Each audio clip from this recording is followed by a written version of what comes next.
Et nous croyons que si nous sommes en vie, c'est grâce au Seigneur. Parce que si le Seigneur ne nous avait pas gardés, certainement que nous ne serons pas en vie en ces jours. J'ai béni également la maison de tout un chacun. Parce que nous croyons que nous avons choisi la bonne part. Vous savez bien aimé, j'ai toujours dit que servir le Seigneur, c'est la meilleure des choses qui puisse arriver. Et quelqu'un qui sert Dieu dans l'honnêteté et dans la sincérité, Dieu finit toujours par les récompenser. La Bible dit que ce qu'un homme aura semé,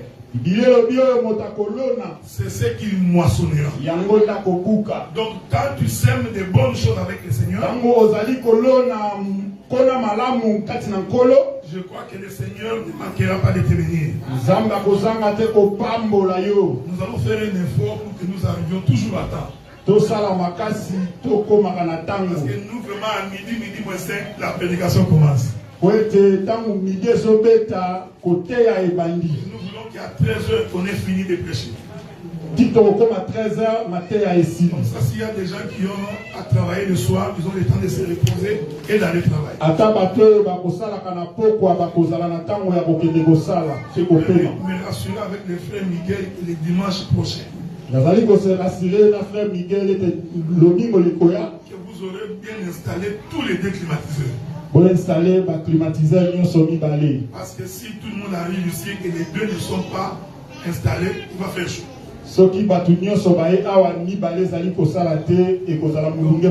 Passer la semaine, fixer ça proprement, même ce soir, ça va être une bonne chose. Je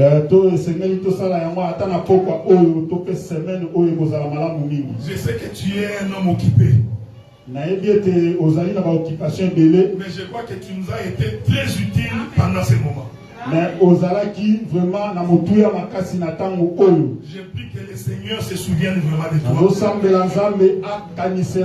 Mais sache que ce que tu fais, tu ne le fais pas pour quelqu'un, mais tu fais pour Dieu. Que le Seigneur se souvienne de toi. Et nous aurons voulu que la climatisation soit allumée les samedis soirs. Comme ça, ça reste toute la nuit. Quand nous arrivons le matin, il y a une bonne fraîcheur.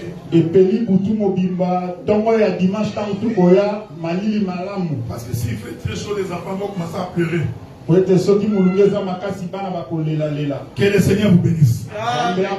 Nous n'allons pas être très longs parce que nous aurons à tenir une petite réunion après la prière.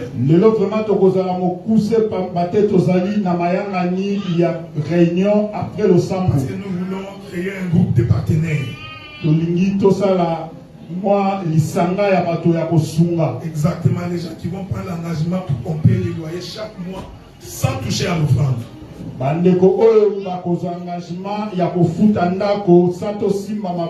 Vous savez bien aimé dans le Seigneur, nous sommes capables de nous acheter un bâtiment dans cette ville.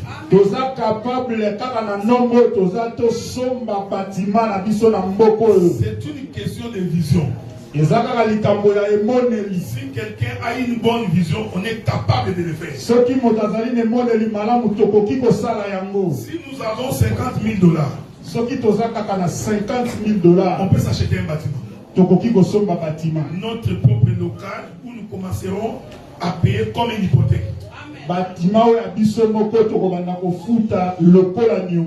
que vous avez cotisé pour que nous commencions l'œuvre. En 2 semaines. C'était à peu près $7,000. Donc vous comprenez que si nous nous donnons une discipline en 2 ans, donc on peut avoir 50,000. Et à ce moment-là, on peut s'acheter notre propre local. Très plus grand qu'ici. On peut même ouvrir des bureaux. Les gens qui ont l'idée de faire du business peuvent trouver l'occasion d'avoir un bureau et faire des affaires.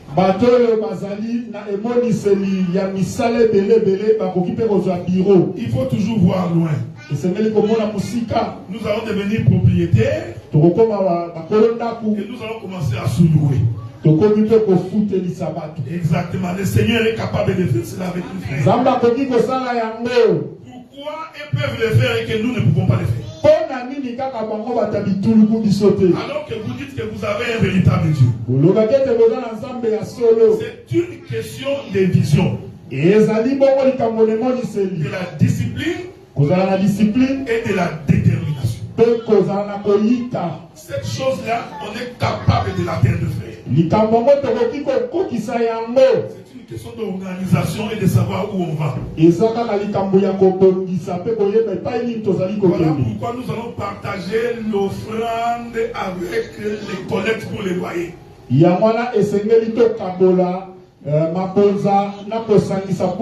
Pour que tout ce qui est don offrande de l'église soit reste dans un compte.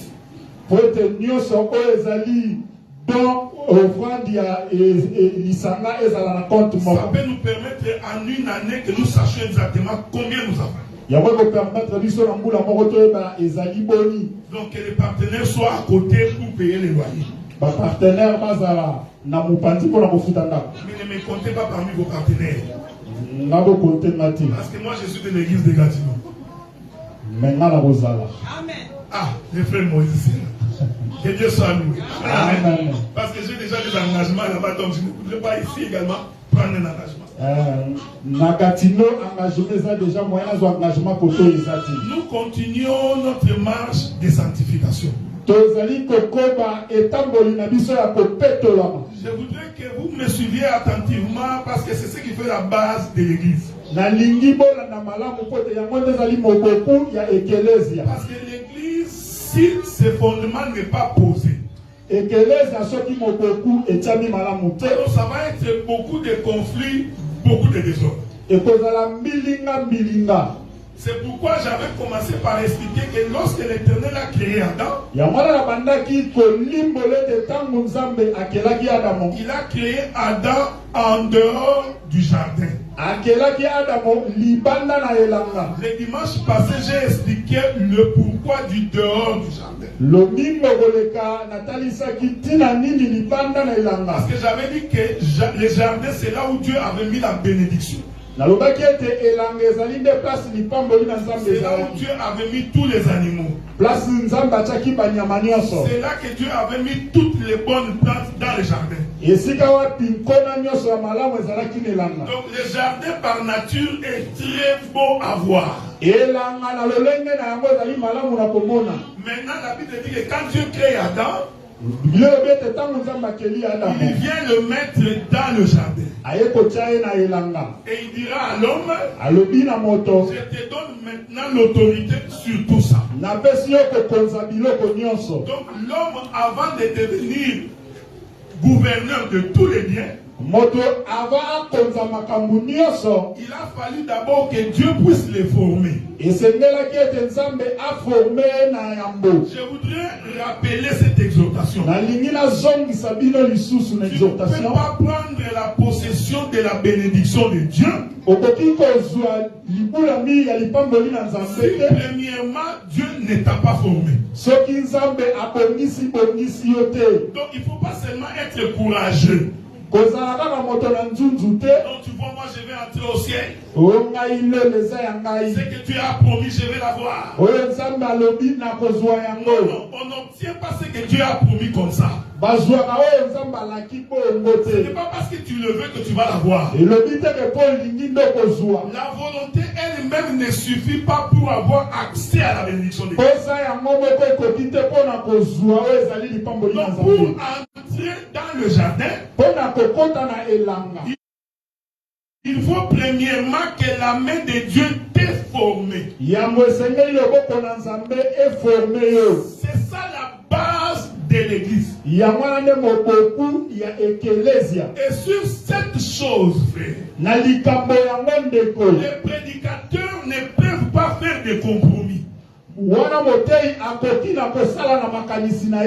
Pour que l'homme entre dans la bénédiction de Dieu, il faut premièrement que cet homme soit formé de Dieu. Laissez-moi dire une chose, frère. La vraie bénédiction de Dieu, ce ne sont pas les voitures. Ce ne sont pas les maisons. Ce ne sont pas les mariages. Je n'ai pas dit que ces choses sont mauvaises. Parce que même les païens ont des voitures. Ils ont des maisons. Il y a des païens qui sont mariés. Donc notre bénédiction à nous devient bénédiction. C'est seulement lorsque c'est Dieu qui nous l'accorde. Dieu ne peut l'accorder qu'à ses enfants. Mon bien-aimé apôtre Franck, prenons le livre de Genèse,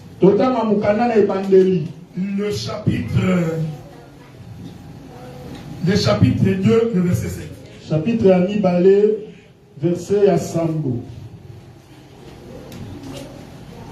Dans le livre de Genèse, chapitre 2, commençons par le verset 7. Mon bien-aimé, je m'excuse. Commence par le verset 5 jusqu'au verset 7. Commencez par le verset 5 jusqu'au verset 7. Jusqu'au verset 7, au nom de Jésus-Christ. Amen. Lorsque l'Éternel Dieu fit la terre et les cieux, aucun arbuste des champs n'était encore sur la terre, et aucune herbe des champs ne germait encore, car l'Éternel Dieu n'avait pas fait pleuvoir sur la terre, et il n'y avait point d'homme pour cultiver le sol. Mais une vapeur s'éleva de la terre et arrosa toute la surface du sol. L'Éternel Dieu forma l'homme de la poussière de la terre. Il souffla dans ses narines un souffle de vie, et l'homme est devenu une âme vivante. Amen. Verset 8, mon bien-aimé. Puis l'Éternel Dieu plantant un jardin en Éden, du côté de l'Orient, et il y mit l'homme qu'il avait formé. L'Éternel Dieu fit pousser des sortes des arbres de toute espèce, agréable à voir et bon à manger, et l'arbre de la vie au milieu du jardin, et l'arbre de la connaissance du bien et du mal. Amen, amen. Que le Seigneur bénisse la lecture de l'Écriture, mais beaucoup plus son explication. Je vais d'abord répéter les bases pour la compréhension de la Bible. La Bible, on ne répète pas seulement le verset biblique. C'est-à-dire que dans les Écritures, Dieu a caché une intelligence. Et c'est cette intelligence-là que le peuple est censé comprendre pour saisir. Donc ce texte ici est en train de cacher les mystères du royaume. La Bible dit ceci. Lorsque l'Éternel a créé les cieux et la terre, aucun arbuste de champ n'avait germé parce que la pluie n'était pas encore tombée. Est-ce que vous me suivez? Pour que la terre puisse produire, il faut premièrement que la pluie descende des cieux. Vous voyez, quand tu regardes ces choses, toi tu es seulement en train de voir comment on fait la culture de Bitekutekwekosor. Heureusement, ça te permet de comprendre que si la terre ne reçoit pas la pluie, rien ne peut sortir de la terre. En d'autres termes, lorsque la terre produit, la terre veut dire que j'ai la vie.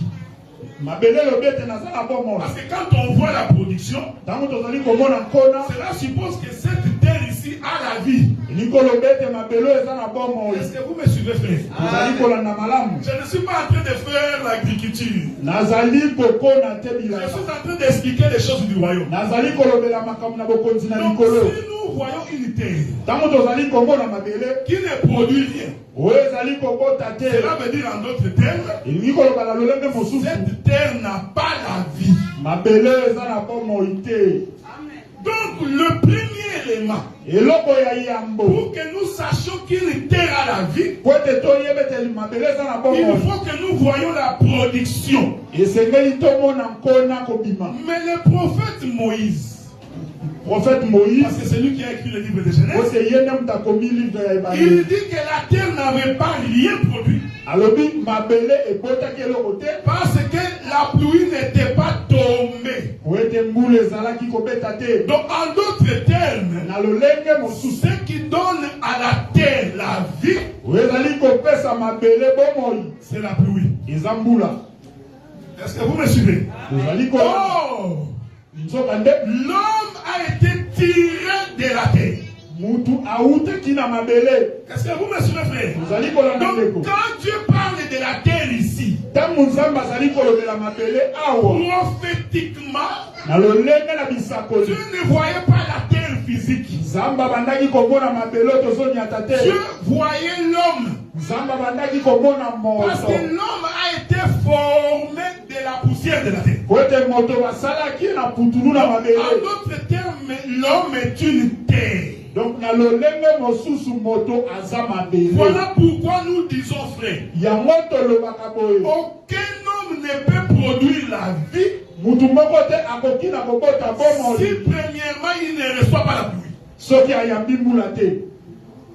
Donc ici, pour que quelqu'un dise que j'ai Jésus et que j'ai la vie, il faut premièrement que la pluie tombe. Donc si la pluie ne tombe pas sur une terre, la terre ne peut rien produire. Cette écriture, c'était pour nous enseigner que l'homme que nous sommes, comme la terre, on ne peut rien produire si la pluie ne tombe pas. L'écriture que nous avons lue, la Bible dit, c'est l'Éternel qui a fait pleuvoir. Je vais exhorter. Aucun prédicateur ne peut faire descendre la pluie du ciel. Parce que ça va contredire Moïse. Moïse dit qu'il n'y a que Dieu qui fait pleuvoir. Est-ce que vous me suivez, frère? Donc, cela veut dire que même quand nous prêchons comme ça, en réalité, je ne peux pas un jour dire voici vous êtes ce que vous êtes arrivés. C'est à cause de ce que moi j'ai prêché. Si un prédicateur prêche comme ça, comprend tout simplement que le diable est en train d'habiter dans son corps. Satan a déjà commis au conseil. Parce que quand bien même que nous parlons comme ça, en réalité c'est la parole de Dieu. Je vais expliquer que cette pluie-là, c'est la parole. Et vous allez voir qu'aucun homme ne peut changer de vie s'il n'y a pas la parole. Donc, quand une église n'a pas la parole, c'est-à-dire les membres de cette église ne peuvent pas manifester la vie. C'est pourquoi vous verrez dans beaucoup d'églises, telle sœur avec tel frère ne se parlent pas. Mais ils prient dans la même église. L'autre dit, je n'aime pas cette sœur. Mais dans la même église, il y en a d'autres qui font des complots pour critiquer l'autre. Le problème, c'est la parole. C'est-à-dire que c'est la pluie qui n'a pas changé quelqu'un. Vous allez comprendre pourquoi en ce qui concerne la prédication. Pourquoi nous sommes très sévères. Parce que nous savons que c'est la vie du peuple. Parce que si nous faisons la compromission en ce qui concerne la parole, donc l'église va devenir une mutualité. Remarquez maintenant, Moïse dit, c'est l'Éternel qui fait pleuvoir. Maintenant, donc c'est la pluie qui donne la vie à la terre. Donc je vous ai dit que la terre en réalité c'est un homme. Je vais d'abord aller comme ça pour que tu puisses bien me comprendre. Je vous avais dit que pendant les 3 mois que je serai avec vous, je serai pour vous comme un pasteur et comme un apôtre. J'ai un peu récupéré l'étiquette de l'apôtre. Mais ce n'est pas mon ministère. Mais je vais faire un effort pour que même les plus petits puissent me comprendre. Donc en réalité, quand Dieu a créé la terre, la pensée de Dieu n'était pas la terre sur laquelle nous marchons. La pensée de Dieu, c'était Dieu voyait dans la terre un homme. Et Dieu, il a dit pour que l'homme puisse vivre, pour qu'il manifeste la vie, il a besoin de la pluie. Est-ce que vous voyez, frère? En d'autres termes, c'est la pluie qui donne la forme à l'homme. Je vais prendre un témoignage des Écritures. Parce que nous, quand on donne les témoignages, quand nous prêchons, un prédicateur pendant qu'il prêche, il ne peut pas en même temps nous donner des témoignages de sa vie. Il peut glisser un mot mais passer. Mais si un prédicateur pendant la prédication commence à nous dire, vous savez, moi j'étais à Katakokombe, j'ai prêché beaucoup de gens. La puissance de Dieu s'est manifestée. En fait, il est en train de faire sa propre publicité. S'il veut prêcher, s'il veut donner un témoignage, il demande le temps de témoignage qui témoigne. Mais quand nous prêchons, même les exemples, nous prenons dans la Bible. Dieu a dit ceci dans Proverbe. Dieu a tout mis par écrit. Il n'y a rien que Dieu n'a pas mis par écrit. Même les téléphones, les ordinateurs, j'ai dit tout, Dieu a mis par écrit. Et il a dit qu'il a mis ça pour notre instruction. Si on veut instruire quelqu'un, je n'ai pas besoin d'aller prendre l'exemple du frère John. Non, il y a dans la Bible des exemples pour instruire quelqu'un. Est-ce que vous me suivez? Regardez maintenant. La Bible dit qu'un jour Jésus s'est promené. Pendant sa marche, il croise un homme qui était né aveugle. N'oubliez pas que je suis en train d'expliquer la terre qui reçoit l'eau. Et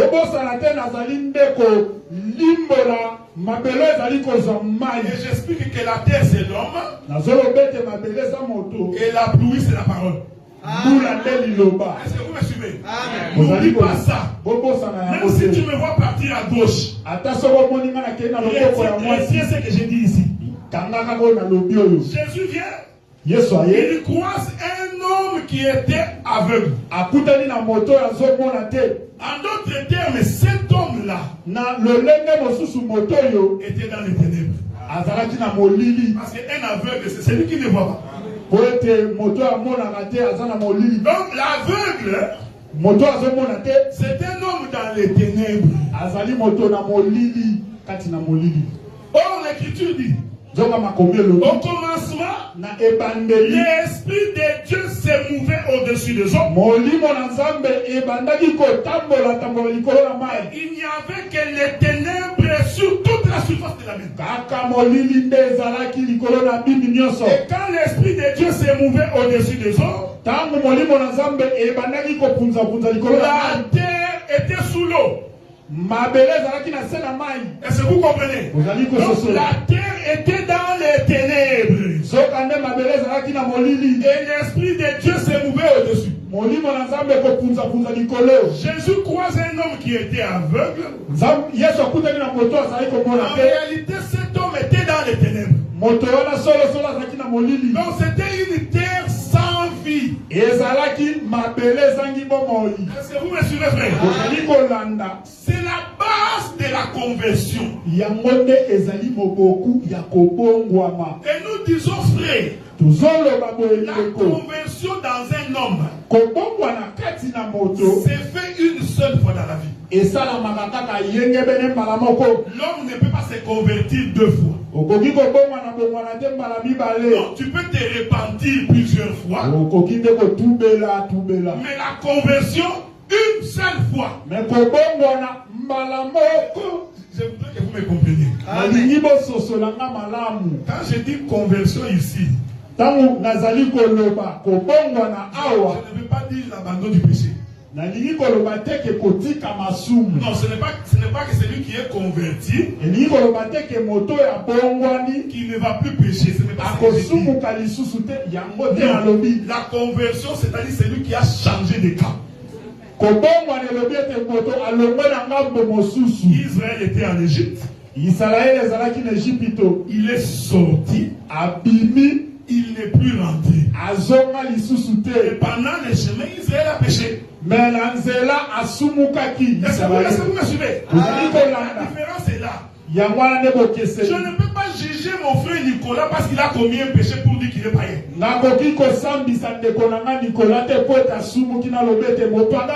parce que je sais que la repentance est pour les enfants de Dieu. Si j'ai mal agi vis-à-vis de toi, ça ne veut pas dire que je suis devenu païen. Non, je peux me repentir et demander pardon. Mais rentrer en Égypte, la Bible dit qu'Israël n'est pas rentré. Donc nous comprenons que la conversion c'est une fois dans la vie d'un homme. C'est pourquoi c'est sur ces choses qu'il faut poser les fondements. Parce que la conversion c'est le fruit de la parole. Jésus croise un homme qui était aveugle. Donc c'était une terre dans les ténèbres. C'était une terre sans vie. Regardez ce que Jésus fait. La Bible dit ceci. On posa la question à Jésus. Pourquoi cet homme est né aveugle? Jésus répond. Non, les gens ont dit.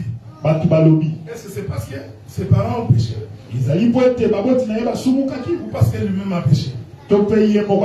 Donc nous comprenons, frère. Tu peux être en difficulté parce que tes parents ont péché. Il ne faut pas dire que c'est l'enseignement de maman Hollandi. Non. Quelqu'un peut être en difficulté à cause du péché de ses parents. Si tes parents sont entrés dans les maisons de marabouts, l'influence tu en auras sur ta vie. Donc il y a des actes que les parents peuvent poser qui doivent avoir les conséquences sur les enfants. C'est pourquoi quand on est parent, Il faut faire attention aux actes qu'on est en train de poser. Je vais donner un exemple. Moi j'ai des enfants. La soeur Béni a des enfants. Si un jour j'entre en conflit avec la soeur Béni, je vous informe que plus tard, notre conflit pourrait avoir des conséquences sur nos enfants. Parce que mon enfant aussi dira un jour, je ne parlerai pas à la fille de Maman Béni à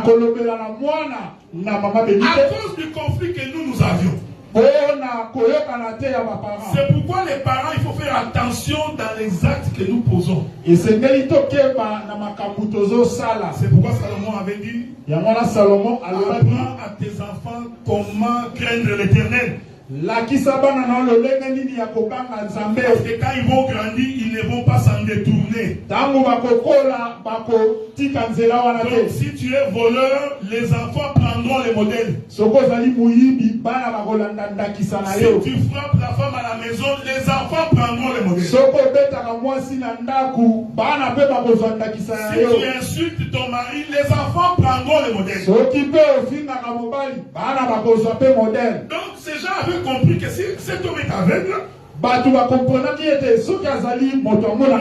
peut venir à cause de ses parents, mais aussi à cause de lui-même. La manière dont nous nous comportons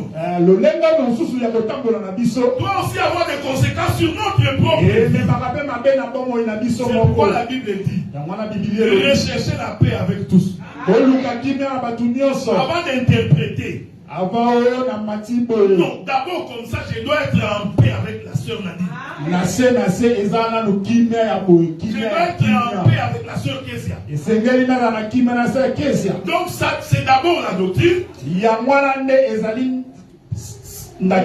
sans laquelle personne ne verra le Seigneur. Ne deviens pas l'ennemi de quelqu'un parce que tu es en désaccord avec lui. Ça c'est vraiment, ça prouve que tu n'as pas compris les choses de Dieu. Je peux être en désaccord avec toi mais sans être ton ennemi.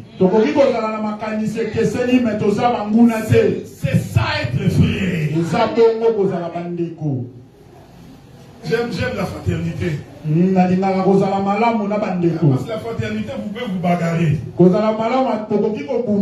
Même pour rester frère. Vous savez, moi j'ai toujours été étonné.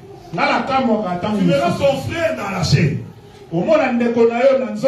S'il t'insulte, même si tu te fâches, mais tu continues à dire que c'est mon frère. Donc tu dis même aux gens, je sais qu'il m'a fait ça, mais c'est pas grave. Mais c'est toujours mon frère. Il y a même une expression qui dit, c'est le fils de ma maman. Donc tu as compris que dans la chair, tu peux t'embrouiller avec ton frère, mais il reste quand même ton frère. C'est pareil dans le Seigneur. Nous sommes frères en Jésus. Même si nous sommes en conflit, nous devons rester des frères et des sœurs. C'est ça la marche de l'église. Amen. Donc, tu resteras mon frère. Même si je ne m'entends pas avec toi. Parce que nous sommes liés par le sang. Pour que nous arrêtions de devenir frères. Il faut qu'on enlève le sang de mon père dans ton sang. Comme le sang qui nous relie. C'est le sang de Jésus. Et c'est vrai, frère. Il n'y a pas de perfusion dans ça. Je vous dis, frère, il peut y avoir des mésententes entre nous. Ça va arriver.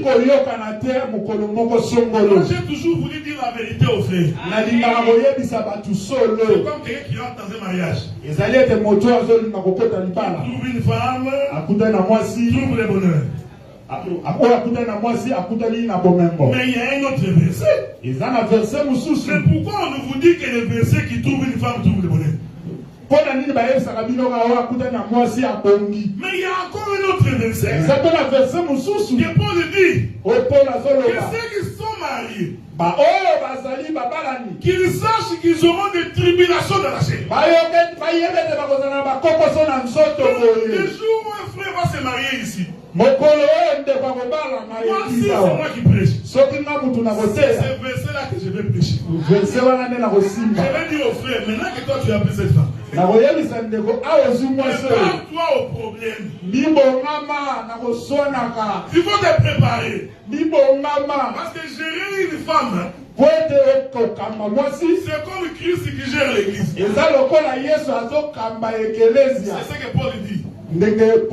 Le mariage terrestre est un mystère par rapport à Christ et à l'église.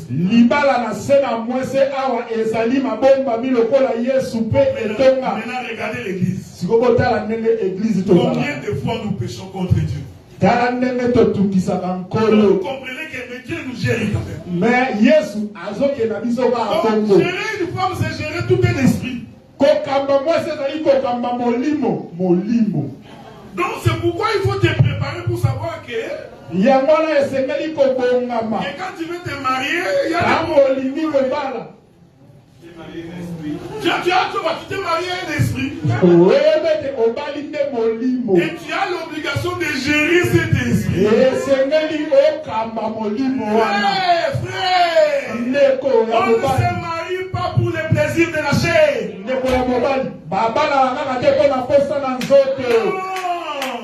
On ne sait pas la raison du mariage. C'est pourquoi les gens divorcent. Se réveille le matin, je ne veux plus. Pourquoi? Mais c'est ton travail de la rendre polie. Trouve des formules pour la rendre polie. Remarquez, frère. Donc ici, nous sommes en train de préciser que l'homme par son propre comportement peut être le sujet de son malheur. Maintenant Jésus dit, si cet homme est devenu aveugle, c'est pour que la gloire de Dieu soit manifestée. Regardez ce que Jésus fait. La Bible dit, Jésus cracha par terre. Est-ce que vous me suivez? N'oubliez pas mon verset. Que la terre pour produire la vie, il doit recevoir la pluie. Est-ce que vous me suivez? Je vous ai dit pendant que nous marchons, ayez ce verset. C'est comme ta carte de crédit. La terre, pour manifester la vie, elle doit recevoir la pluie. Jésus était en face d'un homme aveugle. C'est une terre. Mais dans les ténèbres, oh, celui qui est dans les ténèbres n'a pas la vie. Maintenant, Jésus, pour guérir cet homme, au lieu de le toucher seulement, la Bible dit que Jésus ouvrit sa bouche. Il va cracher par terre. Est-ce que vous me suivez, frère? Donc la salive quitte la bouche de Jésus. Ça va voyager jusqu'à toucher la terre. Maintenant la Bible dit, une fois que la salive de Jésus a touché la terre, Jésus maintenant va s'accroupir pour faire de la boue. Est-ce que vous me suivez? Donc la terre est entrée en contact avec la salive de Jésus. Ensuite la main de Jésus va donner la forme à la terre. C'est l'écriture de Genèse. Jusque là, aucun arbuste de champ ne faisait germer encore. Alors la Bible dit, Dieu va faire pleuvoir la pluie. Maintenant, une fois que la pluie est tombée, ça va permettre à la main de Dieu de rassembler la poussière. Écoutez frère, la poussière ne peut pas se rassembler s'il n'y a pas de l'eau. En tout cas, pour qu'une poussière prenne la forme, il faut qu'il y ait de l'eau. Le prophète Job répond à cette question. On va lire cette écriture-là. Attendez. Je vais aller chercher cette écriture. Job qui dit ça. Yobo mutu azali koloba yango. Je ne sais pas si je trouve ça. Na ebite soki na kozwa yango zela muke.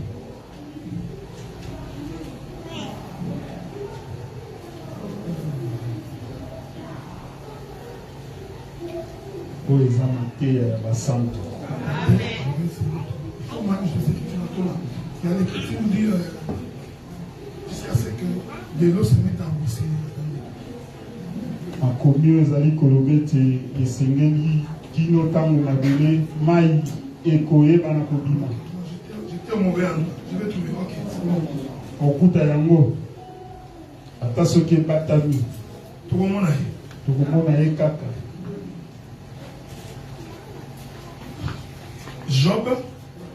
Job, nous allons prendre le chapitre Job chapitre 38. Je vais commencer par le verset 36. Je vais lire. Nakobanda na verset 36. Tu m'interprètes pendant que je lis. Qui a mis la sagesse dans le cœur? Ou qui a donné l'intelligence à l'esprit? Qui peut avec sagesse compter les nuages? Est-ce que vous comprenez, frère? Parce que c'est les nuages qui produisent la pluie, ok? Et verser les outres des cieux. Voilà. Pour que la poussière se mette à ruisseler et que les mottes de terre se collent ensemble. Voilà. Job était en train de souffrir. Maintenant, Dieu pose la question à Job. Qui peut mettre la sagesse dans le cœur et l'intelligence dans l'esprit? Qui peut demander aux nuages de s'élever et que le ciel s'ouvre et que la pluie tombe? Job continue. Afin que les poussières se mettent à marcher. Voilà, parce que ruisseler veut dire la poussière qui marche dans l'eau. Quelqu'un me comprend? J'aime l'évangile éternel. Dieu, j'aime quand je l'expression là. Dieu, parce que quand il a formé Adam, il a marché avec Adam pour aller les placer dans les jardins. Job dit que la poussière doit ruisseler dans l'eau. La poussière est en train de marcher dans l'eau pour arriver à destination. C'est ça le voyage d'Adam. Donc, Job dit, afin que les mottes de terre se mettent ensemble. Voilà, pour que nous devenions corps. Il faut que l'eau puisse nous mettre ensemble. J'explique la création, frère. Quand Dieu regardait la terre, Dieu avait vu Charlie quelque part. Il a vu Miguel quelque part. Il a vu Nixia quelque part. La sœur Gina quelque part. Vous étiez donc éparpillés. Parce que la poussière est toujours éparpillée. Mais là, quand Dieu regarde, Dieu veut les mettre ensemble. Mais pour que cela soit possible, il faut que la pluie tombe des cieux. Parce que c'est la pluie qui permet aux poussières d'être collées. Bien aimé dans le Seigneur, je ne suis pas ici et toi tu n'es pas ici parce que tu es du Kasaï. Non, tu vois, cette église-là, c'est l'église de Batete. Oh non, tu vois cette église-là, c'est l'église du monde. Si quelqu'un comprend comme ça, c'est que cet homme n'a pas compris les Écritures. Ce qui relie les frères, ce ne sont pas les provinces. Si tu entends un prédicateur qui commence à te poser la question, toi tu es de quelle région? Comprenez que c'est un faux prédicateur. On ne s'est pas connu à cause de cela. Donc ne venez pas nous introduire dans ces choses. Oh, tu vois, s'il est trop attaché à James, c'est parce qu'il est du Kassai. Ça c'est vraiment mal comprendre les choses. Le jour où il péchera, c'est ce jour-là que tu sauras que nous ne sommes pas frères à cause de ça. Nous sommes frères. Ce qui nous relie, c'est la pluie qui tombe. Je veux que vous reteniez cela, frère. Ce qui fait l'église, c'est la parole. Miguel, il y a de la place ici devant. Il y a deux places ici. Même ici devant, il y a de la place. Regardez, frère. Ce qui fait que nous sommes frères, c'est la parole. Je vais aller doucement pour comprendre la conversion. C'est-à-dire que moi j'étais païen. C'est la pluie qui est la parole qui m'a pris. C'est ce que j'appelle la conversion. Qui m'a amené pour que nous devenions frères. Frère, nous ne sommes jamais connus avant. Ni ici ni au Congo. Même l'apôtre Franck, je ne l'ai jamais connu avant. Nous nous sommes connus. On s'est vu ici. Mais puisque c'est à cause de la parole, c'est pourquoi on est ensemble, frère. Donc vous comprenez que quand Jésus est en train de cracher, prophétiquement il était en train de rassembler la poussière de la terre. Il était en train de les mettre ensemble. C'est pourquoi nous disons la parole de Dieu est la chose la plus importante. Parce que c'est ce qui nous réunit. Quand je dis que la pluie c'est la parole, tu vas te poser la question, mais où est-ce qu'il a trouvé le verset? Ésaïe chapitre 55. Ésaïe 55. Ésaïe chapitre 55. Ésaïe 55. Je vais lire pour vous. Ésaïe chapitre 55. Ésaïe 55. Écoutez ce que la Bible dit. Yoka yendebeni lilobalanzambe. À partir du verset 10. Kobandisa na verset azom. La Bible dit ceci. Laissez-moi commencer par le verset 9. Thomas. Na verset 9. La Bible dit. Il est écrit. Et comment dit? Autant les cieux sont élevés au-dessus de la terre. Lolenge mabele et tombami likolo mabele. Autant mes voix sont élevées au-dessus de vos voix. Et mes pensées au-dessus de vos pensées. Comme la pluie et la neige descendent des cieux. Lokola mula pe ba neige ezali kokutana lola. J'aime ça, frère. La pluie ne vient pas du robinet. Selon Dieu, la pluie ne vient pas de la terre. Donc la pluie ne peut descendre que des cieux. Un prédicateur ne peut pas prêcher les choses de la terre. Il ne peut pas aller fouiller dans Google pour trouver la prédication. Il ne peut pas aller lire la psychologie pour prêcher. J'ai vu des prédicateurs qui sont devenus psychologues. Les blessures intérieures. Les blessures intérieures. Premier chapitre. Les blessures intérieures. C'est quand tu étais jeune et que tes parents t'avaient tabassé. Maintenant, il a lu la psychologie. Maintenant, quand tu as grandi, tu as gardé ça en toi. Blessure intérieure. Maintenant, pour se dégager des blessures intérieures, premier élément, il faut enlever le stress.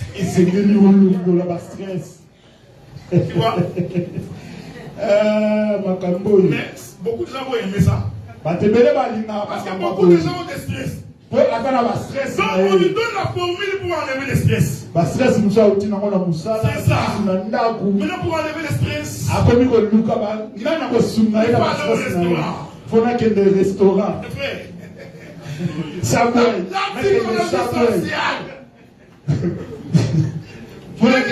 Esaïe dit ceci.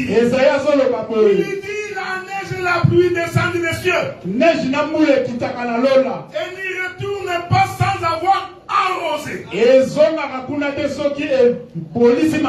J'aime ce verset-là. Féconder la terre. C'est ça que je dis. En termes de la plante. Voilà, c'est ça. Donc la pluie donne la sémence à la terre. Donc ici, le prophète Esaïe, lui, quand il regarde la pluie, il ne voit pas seulement comme l'eau qui tombe, non. Il voit la pluie comme étant le porteur de la sémence. Et pour venir mettre dans la terre. Donc la prédication et l'enseignement, c'est en réalité féconder la terre. Nous amenons pour que la terre tombe enceinte. C'est pourquoi l'Écriture dit, lorsque vous entrerez dans le pays de Canaan, aucune femme ne sera stérile. Mais quand ils sont entrés, il y a eu des femmes stériles. Est-ce que Dieu s'était contredit? Non. Dieu ne voyait pas la femme physique. Dieu voyait autre chose. Il voyait la femme homme. Celui qui rentre en Jésus ne peut pas être stérile. Mais la parole ne peut pas te laisser stérile. Vous allez apprendre à venir à l'église à cause de la parole. Les gens sont habitués à aller à l'église à cause de la musique. Mais nous changeons. Nous allons faire en sorte que vous aimiez venir à cause de la parole. C'est toi qui as la parole de Dieu. Les églises aujourd'hui, c'est devenu Wenge. Les gens vont pour danser. Donc ils vont passer le temps dans la danse. Donc ils dansent. Maintenant quand on donne la prédication, on dit tu as 10 minutes. Ça c'est contraire à la doctrine. La doctrine voudrait que les gens viennent à cause de la parole. sango malamu oyo esengeli ete bato bayande mpo na Donc quand liloba. tu rentres chez toi à la maison, Ntango ozongi na epai tu na yo, sens en toi le désir que dimanche arrive vite. ozoyoka ete dumimu ekoma lokola. Parce que je veux aller écouter la parole. Kote na kokende koyoka liloba. Est-ce que vous comprenez ça, frère? Ozolanda.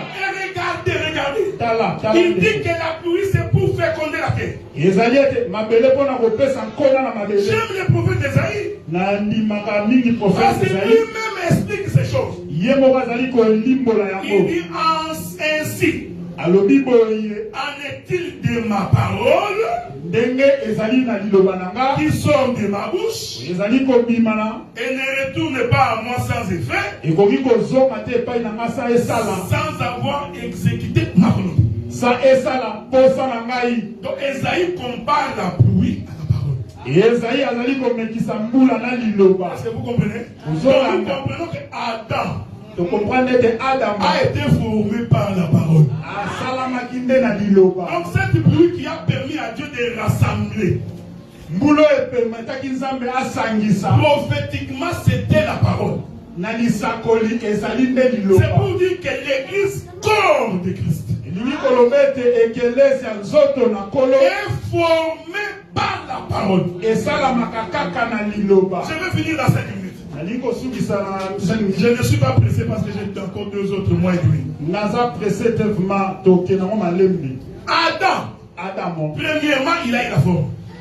yambo basalaki ye Avant que Dieu ne souffle dans Adam, yambo ete nzambe afula il a d'abord donné la forme. apesi ye lolenge. J'aime ces choses, frère. nalingaka Donc makambo Adam, quand tu le regardais, ntango ozotala tu voyais qu'il avait une forme différente des autres poussières. ozomona ete azalaki na lolenge ekeseni na Avant même qu'il ouvre sa bouche. yambo ete aloba Déjà le voir, ça. nakomona Tu nakomona vois qu'Adam était différent des autres poussières. ozomona ete azalaki lolenge mosusu na Je voudrais dire bakutulu. aux enfants de Dieu, nali koloba na bana nzambe même en te regardant seulement, ata na kotala ye on doit boye voir que tu es un enfant de Dieu. esengeli bayebe toza mwana Il faut nzambe. veiller sur ça, frère.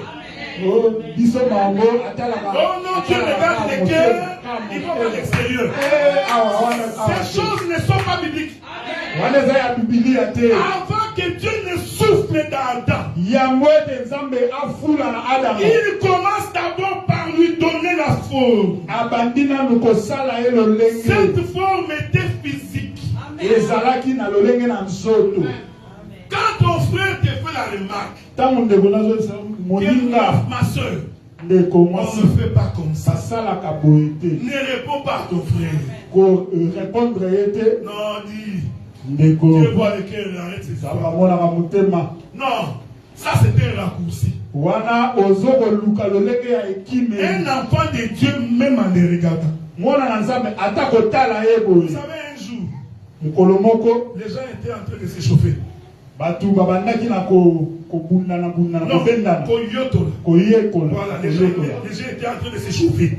koyetola moto Nous disons que ce réchauffement-là, koyetola moto oyo c'est toute une église. ezali bongo ekelesia. Parce qu'en l'église, les gens viennent pour se réchauffer. po te na ekelesia bato bayaka mpona koyetola moto. Maintenant, Pierre a commis l'imprudence sikoyo petelo ayebi na kokommettre imprudence d'aller dans une église qui n'est pas la sienne. akei na eklese eza ya bango te. Lui aussi vient. yebaki ye Je voudrais exhorter. Mais quand tu as la semence de Dieu, ntango ozali na nkona na il y a nzambe des églises quand tu entres. eza na baeglise Tu as oyo envie de sortir la semence. yo moko ozomituna na ye kosala nini awa. Mais ça c'est du combat les démons.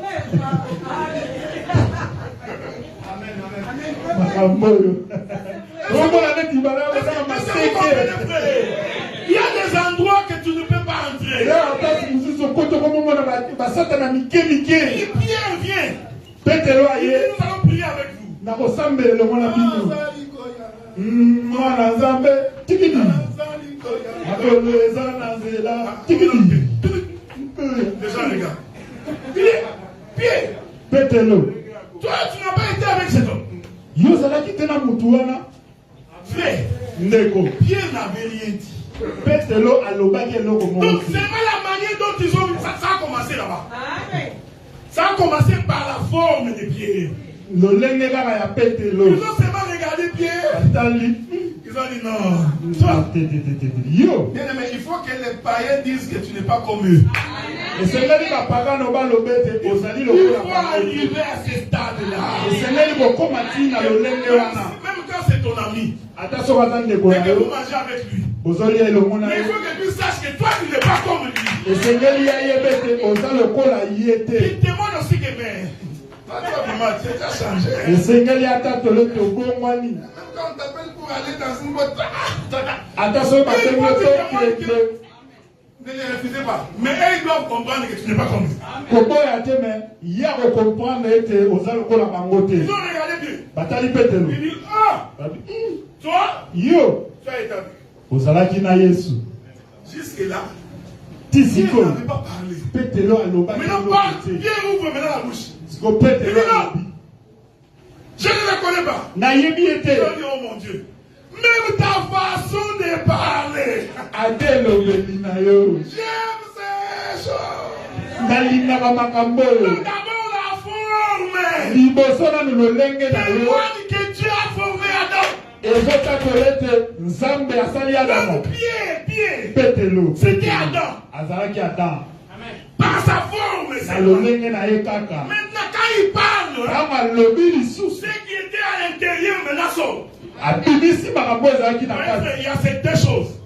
Dieu donne d'abord la forme à Adam. Ensuite, il souffle dans Adam. Adam était de l'extérieur. Fils de Dieu. De l'intérieur. Fils de Dieu. Donc, nous comprenons maintenant que la conversion, c'est devenir fils de Dieu au moyen de la parole. Cette chose doit être extérieure et intérieure. Une fois que c'est fait, nous disons que c'est la main de Dieu qui forme l'homme.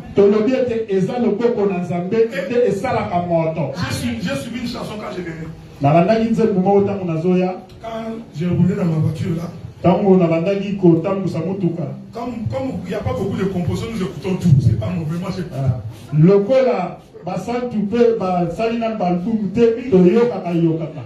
alors, quelqu'un qui chantait. La main de Dieu m'a ramassé là où j'étais. Il m'a amené ici. La main de Dieu m'a fait quitter le village pour m'amener en ville. Alors je me suis posé la question. Donc tous ceux qui sont au village, ils n'ont pas Dieu. Parce que la main de Dieu consiste à prendre quelqu'un du village et de l'amener en ville. Donc celui qui est au village, il est plus Dieu. Que ta main me prenne ma main en ville. Maintenant ceux qui sont arrivés au Canada, ils chantent. La main de Dieu m'a enlevé en Afrique et m'a amené au Canada.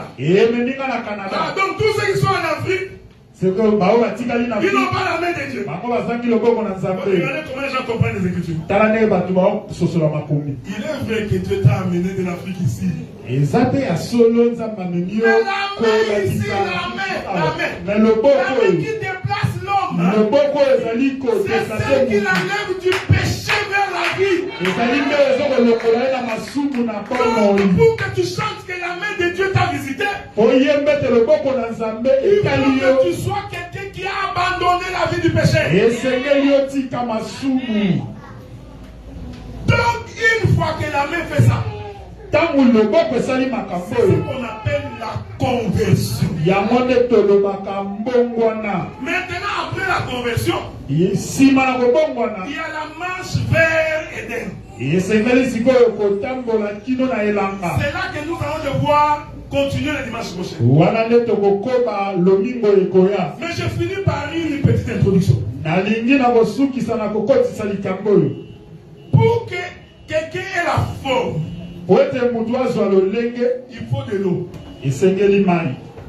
Et nous avions expliqué prophétiquement l'eau. C'est la parole. Mais vous savez, en réalité, la poussière a été baptisée. Donc recevoir de l'eau, C'est tout un baptême. Jusqu'au début du mois de juillet. Tina ebandeli ya mois de juillet. Je vais m'atteler sur le baptême. Pour que tous ceux qui ne sont pas baptisés au nom de Jésus doivent être baptisés. Nous allons lire ça dans les Écritures. Pas le baptême au nom du Père, du Fils et du Saint-Esprit. Non, le baptême, je suis passé, j'ai sauté un tonneau. Oh non, les souverains sacrificateurs étaient debout quand tu passes en dessous. Oh, mon baptiste, à tel mieux comme on le fait à Samakolo. Oh non, mais seulement ta petite tête, on va te verser un peu d'eau. Nous allons expliquer que Adam a été baptisé en entier. Avant de commencer le voyage vers Canaan, Adam est passé par le baptême. C'est pourquoi, frère, Israël ne pouvait pas aller à Canaan s'il ne traverse pas la mer Rouge. Or, la mer Rouge, c'était tout un baptême. On va voir ça dans les Écritures. Vous savez, le jour où Moïse a fui, il connaissait les chemins pour aller chez les Madians. Il a fui quand il est parti. Même quand Dieu l'a rencontré, pour retourner en Égypte, il est rentré calmement en Égypte. Et il a croisé Pharaon. Mais le jour où Moïse a pris le peuple pour sortir, pourquoi il n'est pas passé par le même chemin qu'il avait pris pour entrer en Égypte? Pourquoi est-il allé sur la mer Rouge? Est-ce que vous pensez que Moïse ne connaissait pas qu'il y avait la mer Rouge là-bas? Il ne savait pas ce qu'il passait toute la contrée. Ils sont passés par là. Parce que le peuple devait être baptisé. Si dans l'église il n'y a pas de gens baptisés, il y aura beaucoup de désordres.